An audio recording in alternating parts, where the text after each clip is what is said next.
Ouvinte querida, hoje sai, Débora Alfano, hoje sai. Hoje a gente vai saber qual é a nova taxa de juros básica, nova taxa de juros Selic. O Banco Central se reúne pelo segundo dia e hoje é o dia, é o dia da Juliana Rosa saber, né? Ela não vai saber agora. Ontem a Juliana Rosa entrou no Jornal da Band, tinha entrado aqui, mas aqui eu não perguntei. Lá no Jornal da Band eu perguntei, vem cá, tipo, a Paloma Totti entra e faz aquela aposta, vai dar Corinthians, vai dar São Paulo, né? E aí, 0,25 ou meio ponto percentual de queda? Aí a Juliana apostou, não que ela acha, né? Ela diz, eu quero meio ponto. Todo mundo quer meio ponto, quer um ponto e meio, 2 e tal. O fato é que a gente vai saber, hoje à noite vai começar a curva, né, de descida, esperamos que uma longa curva de descidas, ou uma curva de descida íngreme, né, para a gente ter uma nova realidade.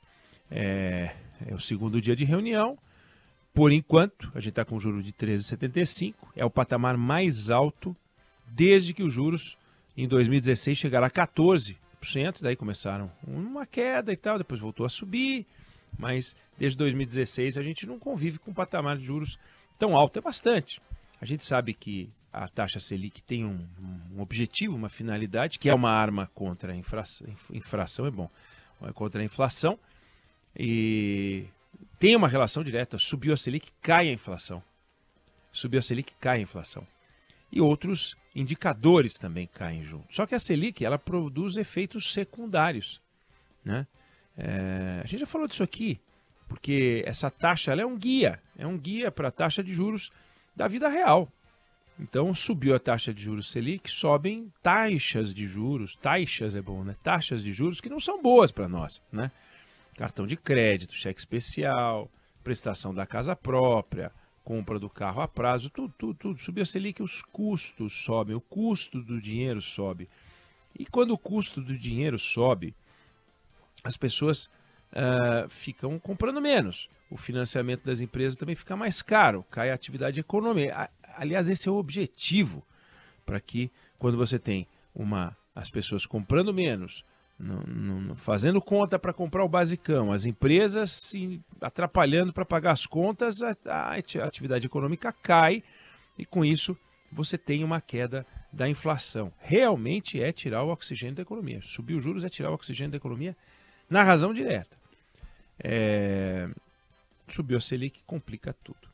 E há um ano os juros estão nesse patamar caro, e o resultado é essa queda que a gente está vendo aí. Se a gente for pesquisar, e aí é que tem um dado curioso, né?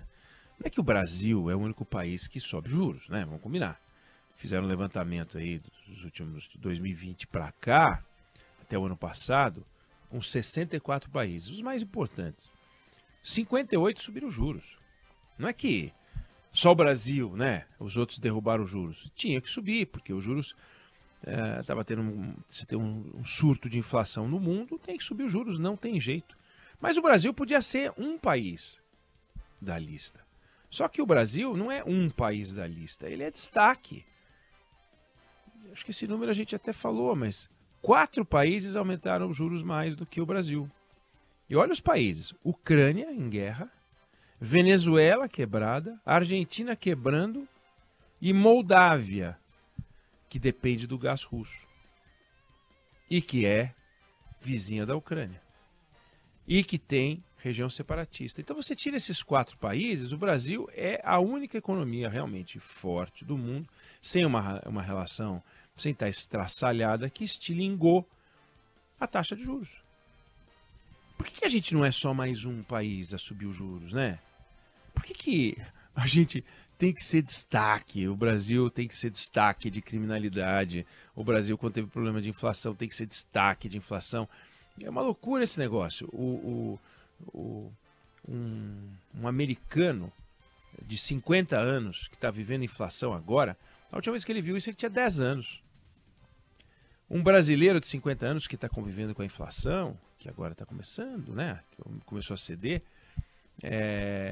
ele conheceu a inflação alta de quando ele nasceu até chegar aos 22 anos. direto. Aí veio o Plano Real. Depois ele voltou a conhecer a inflação, e aí mais ou menos nos 40 anos de idade dele ali, ele conheceu também a alta de juros. Então, a cultura inflacionária, que é um negócio pesado, existe, ela é forte, então isso atrapalha a queda dos juros. Se diz que para que um país mate a inflação, o pai que não sabe o que é inflação precisa educar um filho que não sabe o que é inflação, e assim você começa a ter lá na frente contratos sem indexação e você passa a ter um país sem indexação. Indexação é um negócio doentio, é um negócio que tem na nossa economia que é uma coisa pavorosa. Você pega, por exemplo, ou indexação ou dinheiro sem liberdade. Pega o orçamento do governo federal, dos governos. No caso do governo federal, o orçamento geral da União, 95% do dinheiro que entra no caixa do Tesouro, no Tesouro, para o governo tocar a vida, 95% carimbados. Destinação definida, estabelecida por lei.